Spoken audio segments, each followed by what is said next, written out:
Morning came too quickly. You didn't sleep properly, not even for an hour. The moment the sky turned pale, you got up silently, like a thief in your own life. You packed everything again. Your hands moved fast, but your chest felt heavy, like someone had tied stone inside your ribs. When you finally stepped out of the guest room with your suitcase, you expected the living room to be empty, but it wasn't. Erin, Mark, and even little Arrow was already sitting there. You stopped. For a second your throat tightened before anyone could speak.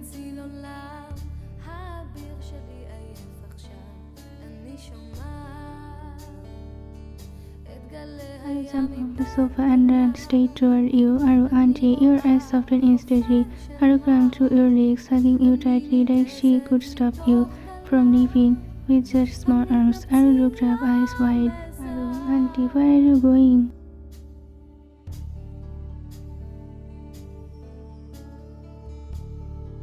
You bent down and brushed Arrow's head gently. Wine, I'm going to a new house, sweetheart. Arrow's lips trembled. Arrow, but you didn't even say you would stay for a few days. Your chest squeezed. You crouched down properly and lifted Arrow into your arms.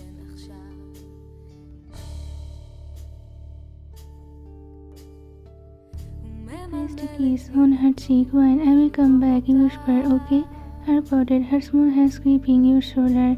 Arrow, you promise? Your eyes stung. Wine, I promise. Behind you, Erin stood up. Her expression was conflicted. Erin, Wine, you are leaving today.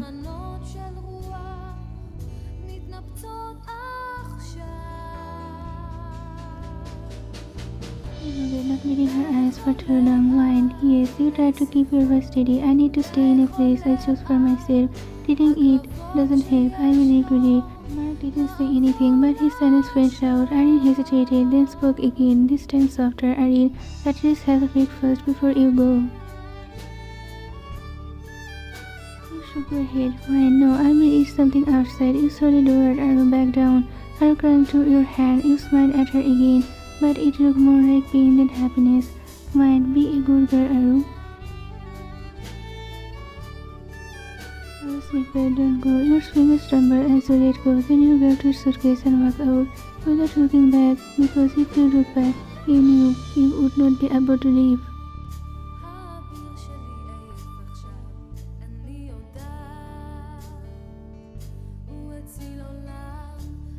A few minutes later, you were sitting alone at a bus station, your suitcase beside you, your phone in your hand, your mind completely blank. You didn't know where to go. You didn't know what to do. Your whole life had been planned around responsibility, company rules, reputation, control, and now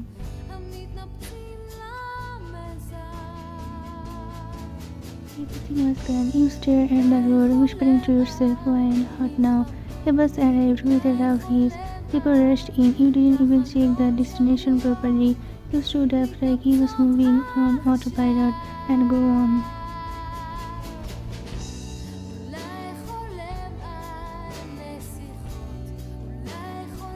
The bus started moving. Cars passed by, buildings, traffic noise. Everything moved slowly outside the window. You leaned your forehead against the glass. Your reflection looked like a stanza. Your eyes were empty, lips pale. You watched the city fade away, and it felt like you was watching your own life die. Minutes turned into hours, the roads became quieter, the buildings turned into fields, then trees, hills, and then mountains. You blinked slowly, staring out the window.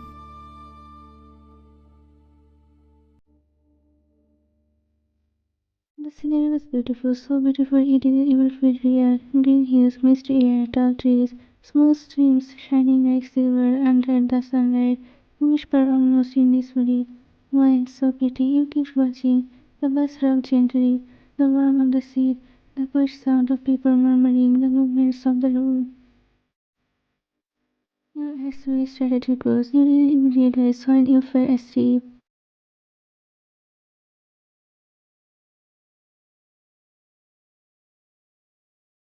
The sudden shout wake you up. Your eyes snapped open. The bus had stopped. People were getting down. You blinked confused. When, huh? You sat up straight. Your heart started beating fast. You looked around. Almost everyone was sleeping. You quickly grabbed your suitcase and got down too.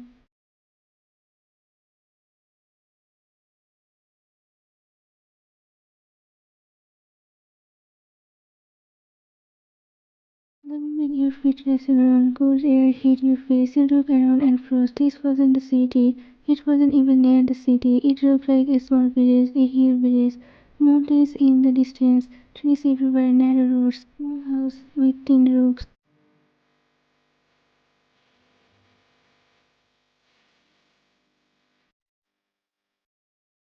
The air smelled like wet soil and pine. You whisper, your voice shaky. Why is this? You stood there alone, holding your suitcase like it was your only proof that you still existed. Then Cyril started walking inside the village.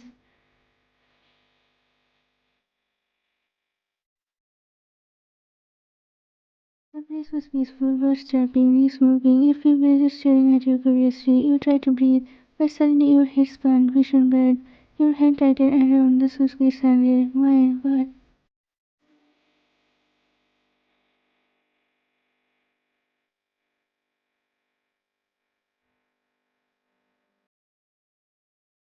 On this weekend, the world needed you tried to hold yourself steady, but your eyesight went dark. Everything turned black, and the last thing you felt was the suitcase slipping from your hand. You collapsed.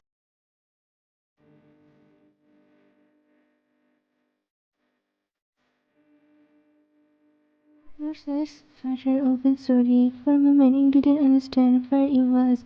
The ceiling above you wasn't white. It wasn't polished. It wasn't even properly painted. It was grey, a mud house.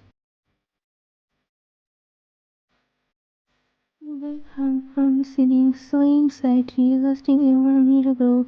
The light was dim, but enough for you to see the rough walls, the simple bedding, and the small window beside you. Outside that window it was night. Your heart jumped. You sat up quickly, a sharp dizziness hitting you again. You held your head, breathing through it. Then you heard a voice, soft or familiar in a way you couldn't explain. You were awake. You turned your head, and in a woman stood near the door, holding a cutter and a small bowl in her hands. Her hair was tied in a neat bun, and her face was wrinkled, but her eyes were warm and sharp.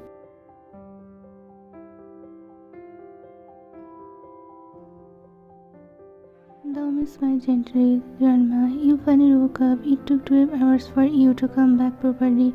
You stared at her, confused, scared, and embraced all at once. When? Where am I?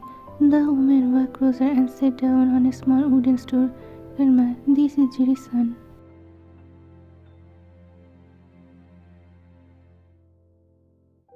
Your eyebrows put together. When? Jirisan? Grandma, you crossed on the road I was passing by. Some people helped me carry you here. You slowed. Your throat was dry. When? I was on a bus. The woman chuckled softly. Grandma, and you ended up here. That's fate, maybe.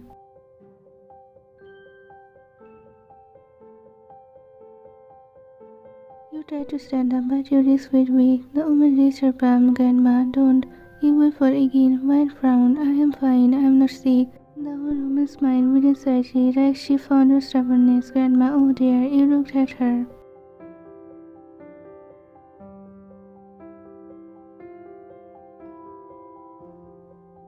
The woman tilted her head. Grandma, it seems you don't know your own condition. Your chest tightened. Why, what condition? The woman said it casually, like it was the most obvious thing in the world. Grandma, you are pregnant. You froze. The room went silent.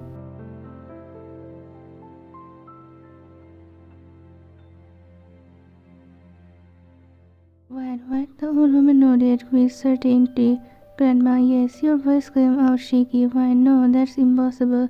The woman sighed, amused. Grandma, nothing is impossible, especially not this. Your hands tremble slightly as you grip the blanket.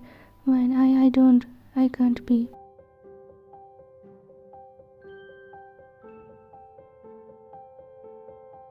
The woman stood up, walking toward the door. Grandma, we will talk later. Right now, you need food. Your brain felt like it was spinning. Before you could say anything else, the old woman called out, Grandma, Yujun. A girl entered the room. She was young, high school age, wearing a warm sweater and socks. Her hair was tied back in a ponytail, and she carried a tray carefully with both hands. The girl glanced at you with curious eyes. The old woman smiled proudly. Grandma, this is my granddaughter, Yujun. Hyojun gave a small polite bow. Hyojun, hello, Grandma. Her parents work in the city. She lives with me. She doesn't understand anything without me. Hyojun, Grandma, she murmurs, tried to embrace.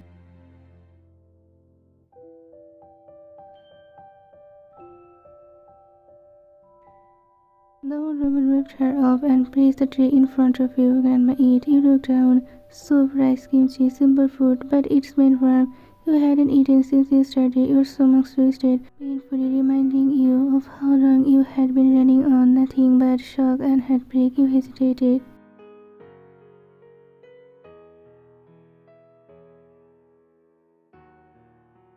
Jirisan sat beside you quietly. The old woman said gently, Grandma, you need strength for yourself and for the baby. Your eyes stung. You picked up the spoon and started eating. The soup was hot, the rice was soft, the kimchi was spicy enough to wake your senses. You ate slowly.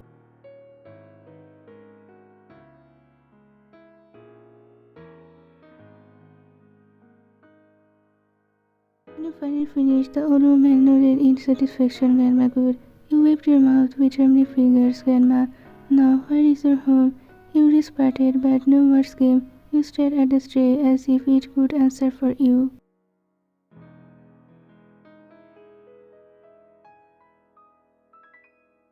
Finally, in a whisper, when I don't have a home, the old woman's face softened. After a moment, she asked carefully, Grandma, did you fight with your husbands? You stayed silent, your eyes dropped. The old woman sighed, as if she already knew. Grandma, in this condition, don't stress yourself. Sorry it hurt, Grandma. Talk to your husband, fix things, rest for now. She stood up and walked toward the door, stripped. Then she paused, looking back. And stop pretending you are fine. Your body is telling you the truth. The door closed softly.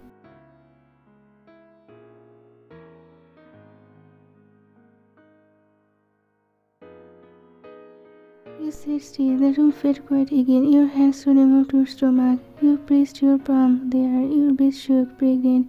Your mind refused to accept it, but your body felt different, tired, heavy, sensitive.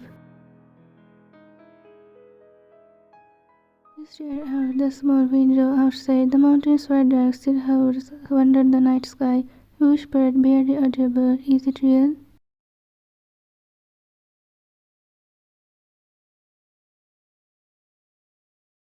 Taehyung returned home late at night. His clothes smelled like cold air and dust. His hands were still trembling from the entire day of searching.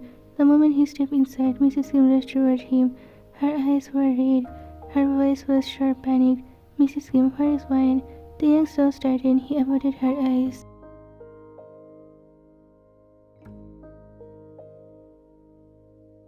Taehyung, I searched everywhere. Mrs. Kim's breath hissed. Mrs. Kim, you didn't find her? Taehyung shook his head slowly. No.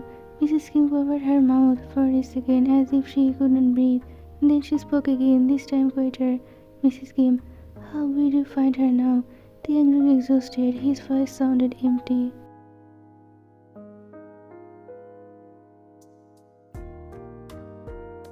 Taehyung, tomorrow I will go to Seoul. I will check apartments, shelters, hospitals. I will go to Grandpa Lee's house too. Mrs. Kim stared at him like she didn't recognize her own son. Mrs. Kim, why isn't coming back? And you think you can just go check places? Taehyung flinched. Mrs. Kim's continued anger trembling in her words. Your grandfather is staying in bed, waiting for wine. He refuses to eat properly. Taehyung's face tightened. Taehyung, I know. Mrs. Kim's eyes filled again. Mrs. Kim, I can't believe you would do this. Taehyung finally looked at her. His voice broke slightly. Taehyung, at first I thought she only married to keep everything under control. That's why I agreed to the contract. He slowed, but over time everything changed.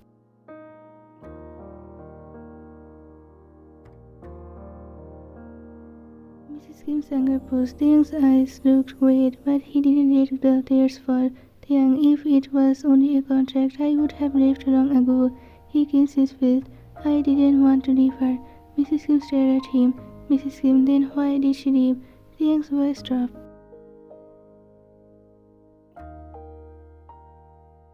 Taehyung, because I told her to silence. The house felt colder. Taehyung whispered. I said it in anger. I didn't think she would actually go. His throat tightened, but she did. Mrs. Kim looked away exhausted. Then she said quietly, Mrs. Kim, eat dinner and sleep.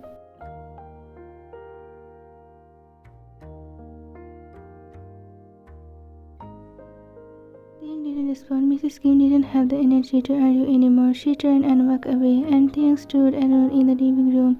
The lights were on, but the house still felt dark. He sat down slowly on the sofa, staring at nothing. Then he whispered to himself, "Why?"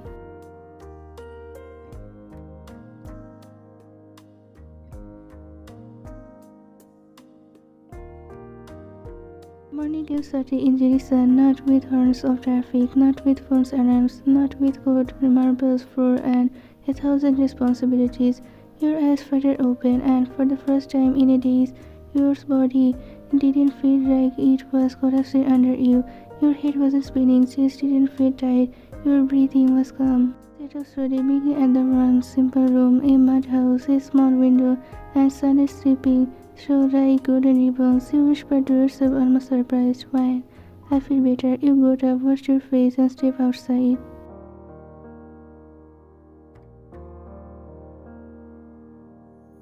And the moment you did, you froze. The mountains stretched endlessly, rare like paintings. The air was cold, keen, and sweet. Tall trees surrounded the small house, and birds flew from branch to branch, singing like they had nothing to worry about in the world. You took a deep breath, and your lungs filled with something you hadn't felt in a long time: peace.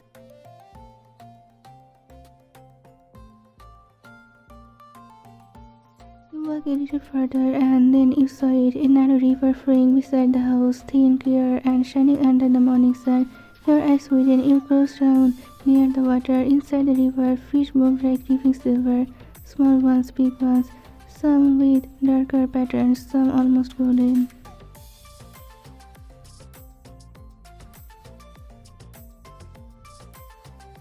You whispered, amazed. "Fine, there are so many." Just as you leaned closer, a voice came from behind.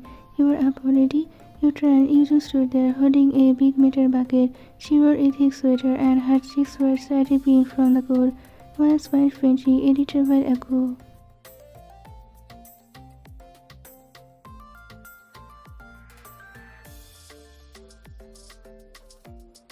Eugene walked closer and squatted beside you, dipping the bucket into the river. She filled it with water easily, like she had done it 1,000 times. Then suddenly her eyes sharpened. She saw a fish. Without hesitation, she thrust her hand into the water and grabbed it in one clean motion.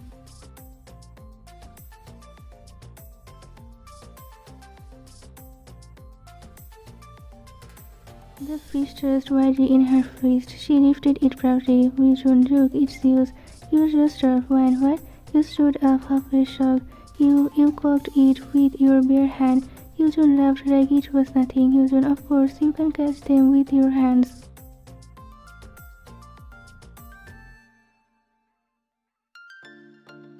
You stared at her like he was watching a magic trick. "Wine, that's impossible." Eugene grinned. "No, you just have to be smart." You crossed your arms, pretending you wasn't impressed. "Wine, I don't think I can do that." Eugene tilted her head. "Eugene, try." You hesitated.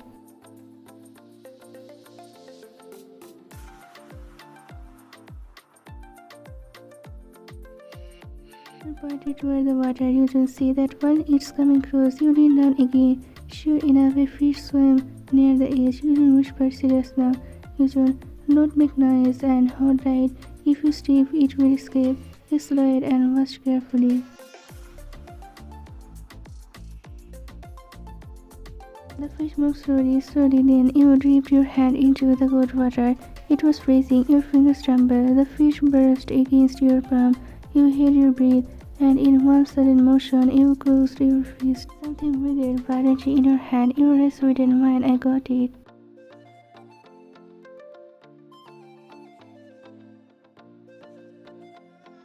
You just faced it up. Eugene, you did. You reached with the fish like a trophy. "Mine, I actually did it." Eugene clapped happily. "Eugene, come on, Grandma will be so happy if she sees this." You nodded, but then, as you held the fish, your smile slowly faded.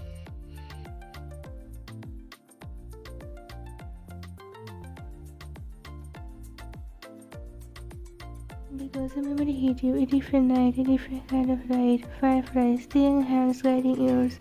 His voice slow and calm. "Don't be scared, I don't hurt you." Your fingers tighten around the fish.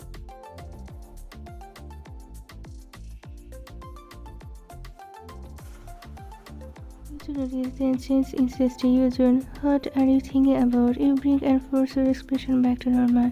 Why nothing? You just stare at her suspiciously. Usual, you always say nothing when you are thinking about something. Why? Let's go home. Usual, okay, let's go.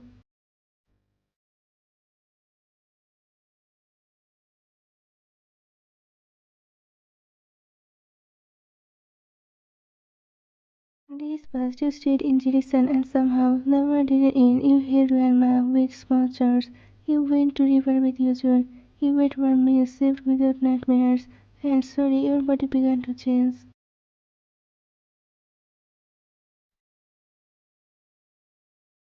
You couldn't eat anymore. Your appetite increased. Your noses came and went. You felt tired more easily, and your emotions they came like waves. Sometimes you would be fine, and then suddenly you would feel your throat tighten for no reason. Some nights you would sit by the window and stare at the mountain and feel a strange ache inside your chest.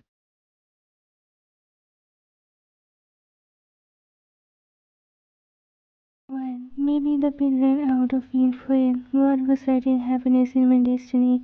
Even though you didn't want to go back, you missed them, Grandpa, Mrs. Kim, that house, and Taehyung. You hated yourself for missing him. You hated him for making you leave, and yet, when you thought of his eyes, your heart would betray you. You whispered to yourself one night, when I should not miss him, but you did, and you didn't know what to do with that.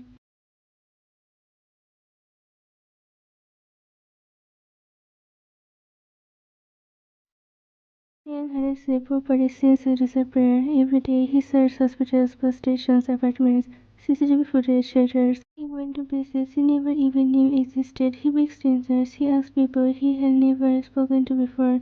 And every day he found nothing.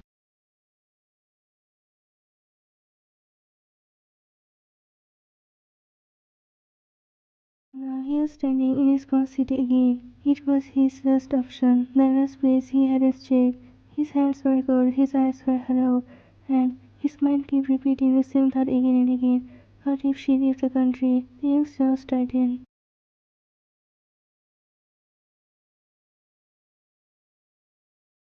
And no, he whispered to himself she would not. But then another thought came. She might, because he was capable of anything. He was stubborn, proud, and you had been humiliated in front of the entire nation. The young ran a hand through his hair.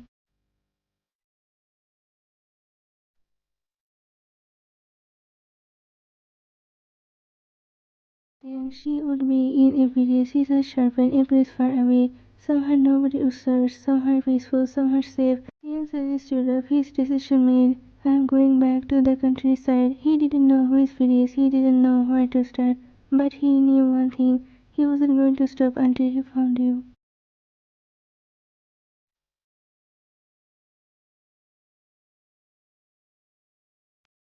You walked through the small market with Eugene beside you. The market was lively, not like Seoul, not flashy. People smiled at each other. They greeted grandmas, granddaughter. They offered you little sample of food. You hit a bucket, looking around. Eugene pointed excitedly at a stall. Eugene, those tomatoes are so red. Very closer, they were bright and fresh. One nodded, take tomatoes. Then she pointed toward another pile. Eugene, and we need cabbage too. Eugene turned toward the shopkeeper, speaking confidently. Eugene, answered she, tomatoes and cabbage, please. No one laughed. You talk like an adult now, Eugene.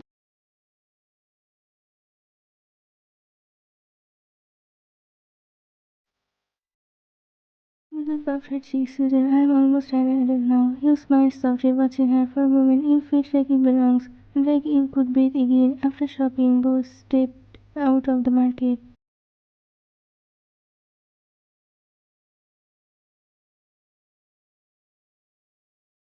You adjusted the bag in your hand. Eugene was talking about something school.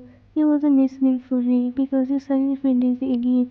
You slowed down slightly then. Someone bumped into your shoulder hard. Your balance slipped. Your foot slid on the uneven road.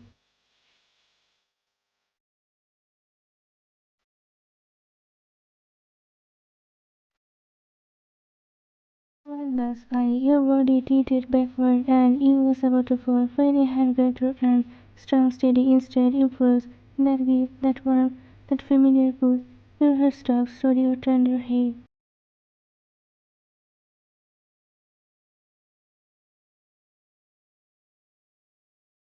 And the entire world went silent because standing there, holding you like he had every right to, was Taehyung. His eyes were rolled on your face, breathing hard, like he had been running for miles, like he had been searching for years. Your lips parted, no sound came out.